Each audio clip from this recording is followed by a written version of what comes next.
Cordial saludo.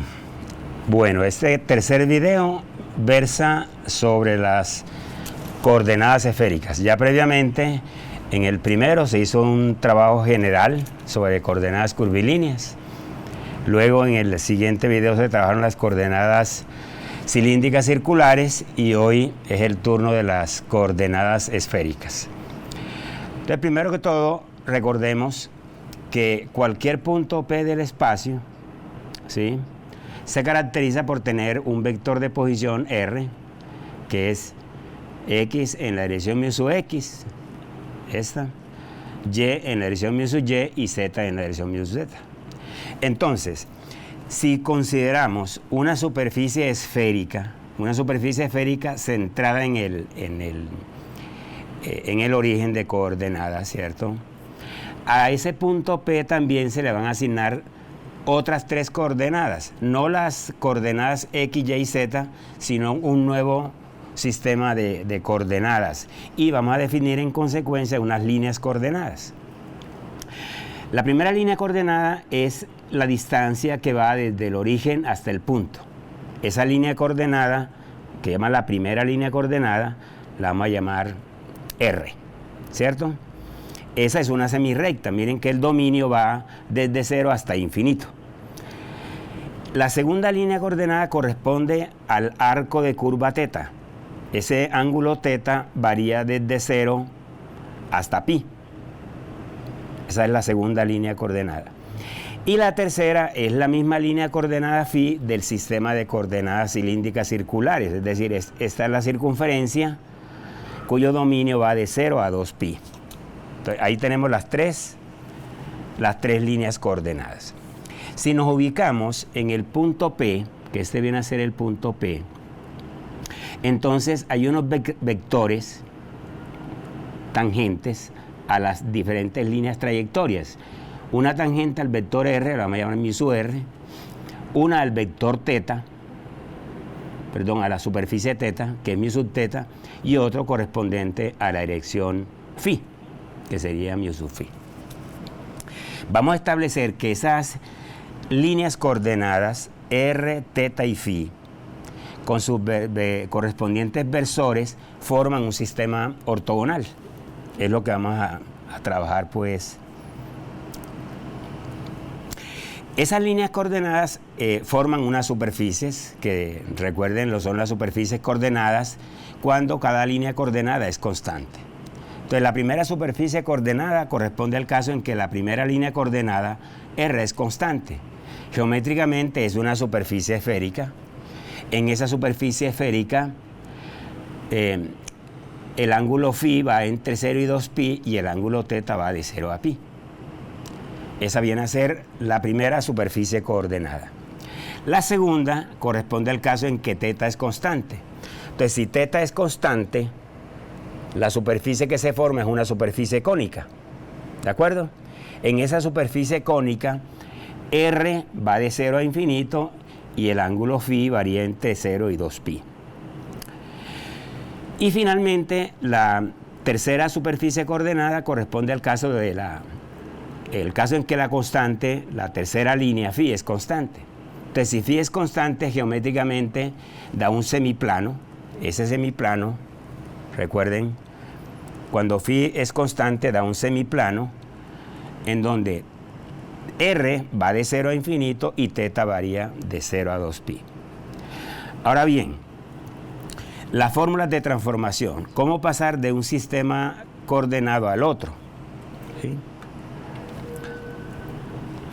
Entonces, si nos ubicamos en el punto A, muchachos, las coordenadas X y Y en el punto A, las relaciones que hay entre este que viene a ser ρ, ¿cierto?, con X y Y son las mismas que corresponden al sistema de coordenadas cilíndricas circulares. Vale decir, pues, X es ρ por coseno de phi y Y es ρ por el seno de phi. ¿De acuerdo? Entonces, como ρ corresponde a la proyección del punto P sobre el plano XY, ¿cierto?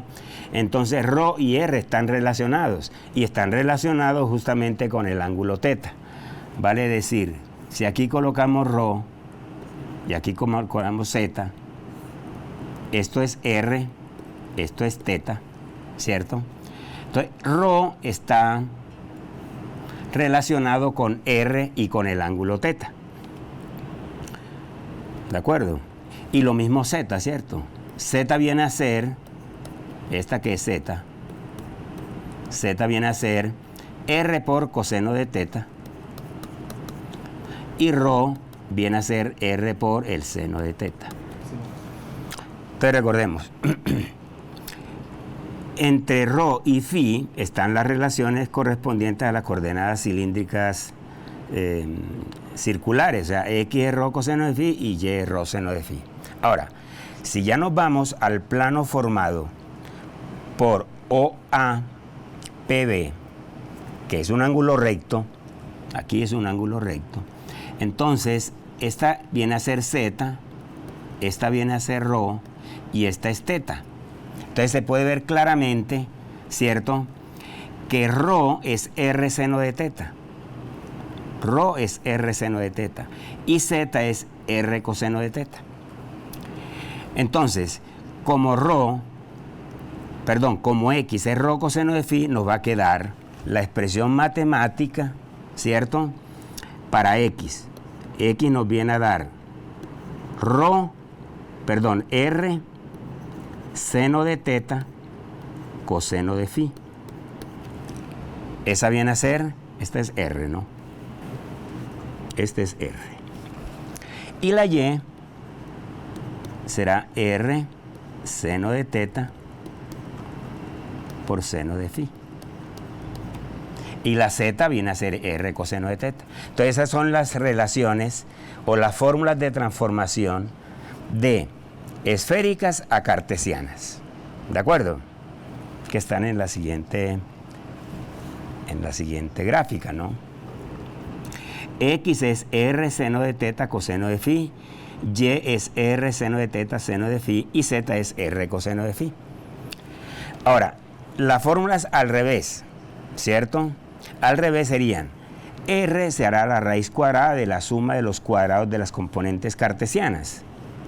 Teta será tangente inversa de rho sobre z, pero rho es raíz de x2 más y2. Y phi es la misma de las coordenadas cilíndricas circulares, tangente inversa de y sobre x. Entonces ahí tenemos fórmulas de transformación de esféricas a cartesianas. ¿Sí? Y estas vienen a ser las fórmulas de transformación de cartesianas a esféricas. Estas formas me permiten pasar cualquier función escalar de un sistema al otro. Cualquier función escalar. Veamos ahora qué pasa con los vectores.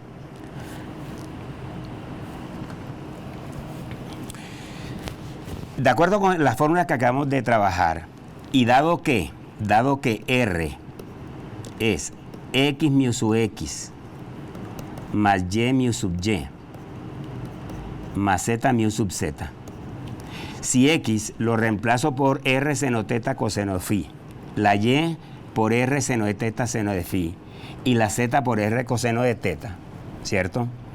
Y con base en lo que vimos en el primer video, la derivada parcial de r con respecto a la línea coordenada r es la magnitud de ese vector, es el factor de escala 1. Entonces, al derivar con respecto a r, miren, aquí queda seno de teta coseno de phi en la dirección mu sub x, acá queda seno teta seno de phi en la dirección mu sub y acá coseno de teta en la dirección mu sub z. El factor de escala es la magnitud de ese vector. Entonces, si uno hace la operación geométrica, la operación algebraica, ¿cierto?, de que la magnitud es raíz cuadrada de la suma de las componentes al cuadrado. Entonces hará seno cuadrado teta coseno cuadrado phi, seno cuadrado teta seno cuadrado de phi y coseno cuadrado de teta. Entonces, una relación importante de la trigonometría es que si yo saco de factor común seno cuadrado teta, quedaría coseno cuadrado phi más seno cuadrado phi, eso da 1. Y como eso da 1, entonces nos queda seno cuadrado teta más coseno cuadrado teta, también es 1. Entonces, evidentemente, pues la magnitud de ese vector, que es la unidad, o sea, el primer factor de escala es HR igual a 1. Y en esa dirección el vector unitario es seno teta coseno phi en la dirección mu sub x, etcétera, ¿no? ¿Bien? Entonces ya hemos deducido, ¿sí? Se acaba de deducir el primer factor de escala, derivando el vector posición con respecto a R. Ahora, de manera similar, si lo derivo con respecto a teta, obtenemos el segundo factor de escala, ¿sí? Al derivar con respecto a teta, recuerden que aquí aparecía R seno de teta, entonces la derivada es coseno, ¿cierto? Aquí también la derivada es coseno y la derivada del coseno de teta es menos el seno de teta. La magnitud de ese vector se puede demostrar fácilmente que es R. Pues voy a omitir aquí el proceso, muchachos, pero ustedes lo pueden verificar, ¿no? Sería raíz cuadrada de coseno cuadrado teta por coseno cuadrado phi más coseno cuadrado teta por seno cuadrado de phi más seno cuadrado teta. El resultado es R, ¿de acuerdo? El resultado es R. Y en consecuencia, al dividir todo este vector por R, nos queda el vector unitario en la dirección mu sub teta, ¿cierto? Recuerden que ese vector mu sub R y mu sub teta forman un ángulo de 90 grados. ¿Sí? Y aquí daría, de acuerdo con lo que veremos, el otro. Son ortogonales, pues. Y finalmente, para la línea coordenada phi, ya se deriva es con respecto a phi. Entonces, al derivar con respecto a phi, obtenemos esta expresión matemática y la magnitud nos da R seno de teta. ¿Sí? Y el vector unitario es este. En conclusión, para el sistema de coordenadas esféricas, las tres líneas coordenadas son R, teta y phi. Los factores de escala son 1, R y R seno de teta. Y los versores, mu sub R, mu sub teta y mu sub phi, se relacionan mediante una matriz de transformación que se la voy a mostrar, ¿cierto? Esta matriz de transformación me permite pasar de coordenadas cartesianas, un vector, a coordenadas esféricas. Y al revés, si hallamos la inversa de esta matriz, que es la misma transpuesta, obtenemos la manera de pasar de coordenadas esféricas a coordenadas cartesianas. Entonces, los resultados más relevantes son las fórmulas de transformación que permiten pasar cualquier función escalar de un sistema al otro, y las fórmulas de transformación de versores que nos van a permitir pasar una función vectorial de un sistema al otro. ¿De acuerdo? No olviden que para esta matriz en particular su inversa es igual a la transpuesta.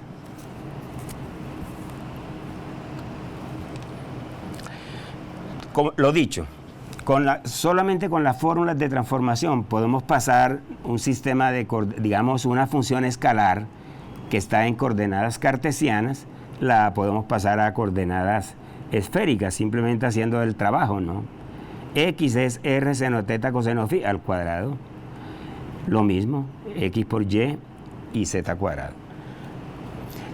Y esta viene a ser, para ese ejemplo en particular, ¿cierto?, la expresión matemática para esa función escalar en el nuevo sistema de coordenadas.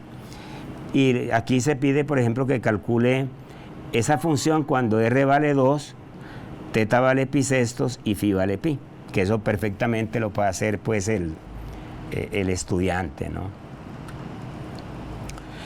De manera similar, si la función está en coordenadas esféricas, se puede pasar a coordenadas cartesianas mediante las fórmulas de transformación inversa. Y de manera similar se pide que calcule el valor de esta función cuando x vale 3, y vale 4 y z vale 0, que evidentemente da 0, ¿cierto? Porque y por z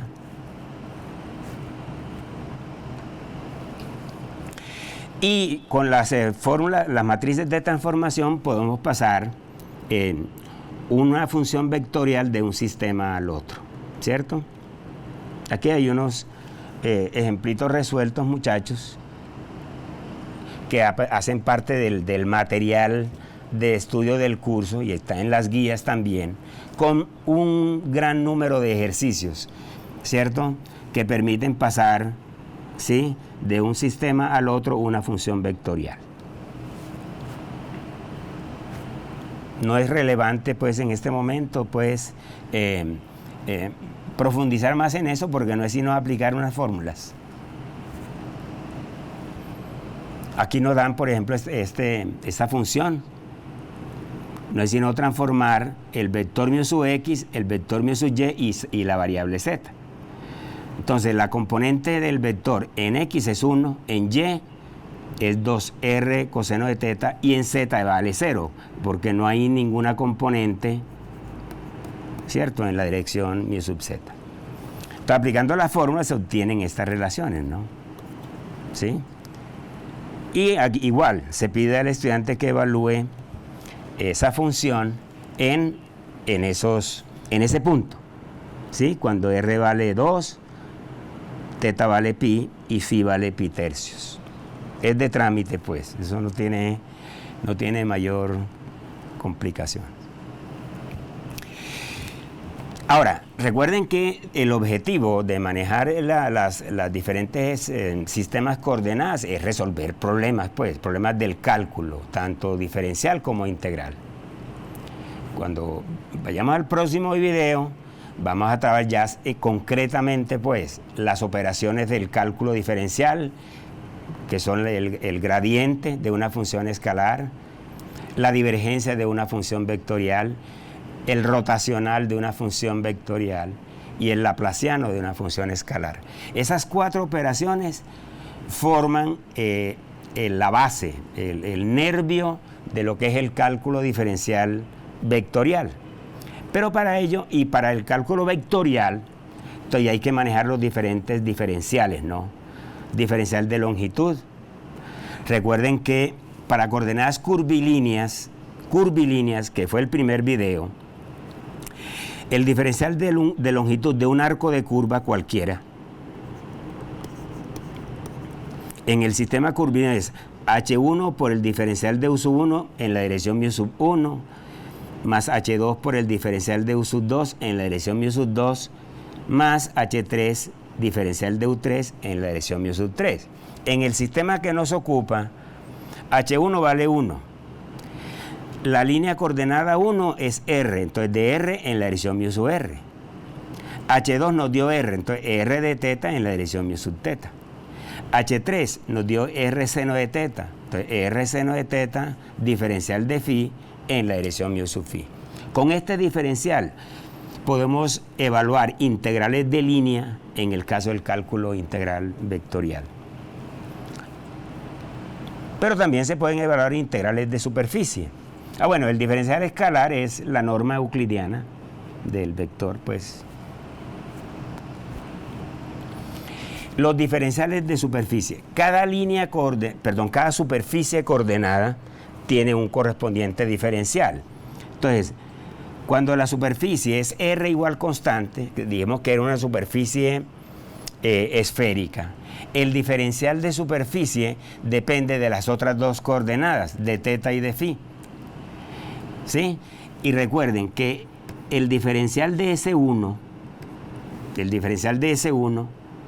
es H2, H3, du2, du3 en la dirección mu sub 1. Al pasarlo a nuestro sistema que estamos trabajando, ¿cierto?, ya es S sub R. H2, recuerden que dio R y H3 R seno de teta, entonces nos queda R cuadrado seno de teta. Diferencial de U2, diferencial de teta. Diferencial de phi en la dirección mu sub R. De la misma manera se encuentran los diferenciales de superficie para S sub teta y S sub phi. Exactamente de la misma forma, ¿no?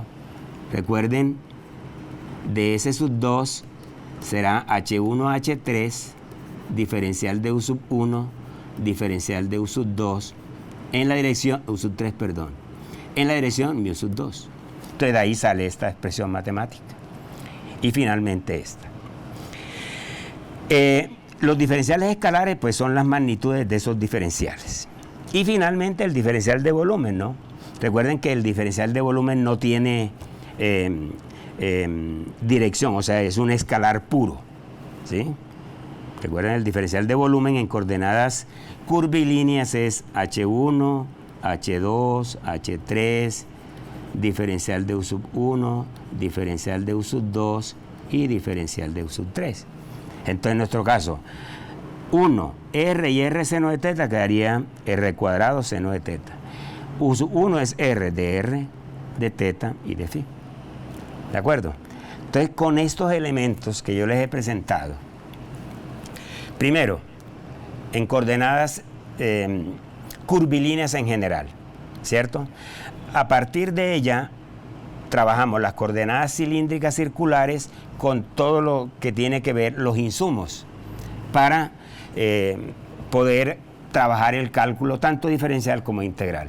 Eso lo hicimos en el video 2 y en este lo correspondiente a las coordenadas esféricas. Entonces ya están sentadas las bases, muchachos, para que ya en el próximo video trabajemos todo lo que es el cálculo diferencial. Las operaciones del cálculo vectorial, diferencial vectorial. Recuerden, el gradiente de una función escalar, que da un vector. La divergencia de una función vectorial, que va a dar un escalar. El rotacional de una función vectorial, que va a dar un vector. Y el laplaciano de una función escalar, que da como resultado un escalar. Eso es lo que tenemos para el próximo video, ¿no? Lo correspondiente al cálculo diferencial vectorial en las coordenadas cartesianas, esféricas y cilíndricas circulares. Y en el siguiente trabajaremos lo que es el cálculo integral vectorial, los teoremas asociados a las funciones vectoriales, ¿sí? Que son los teoremas de la divergencia de Gauss y el teorema del rotacional de Stokes. Entonces, con eso, con esta parte damos por terminado el video de hoy y nos preparamos entonces para trabajar el cálculo diferencial.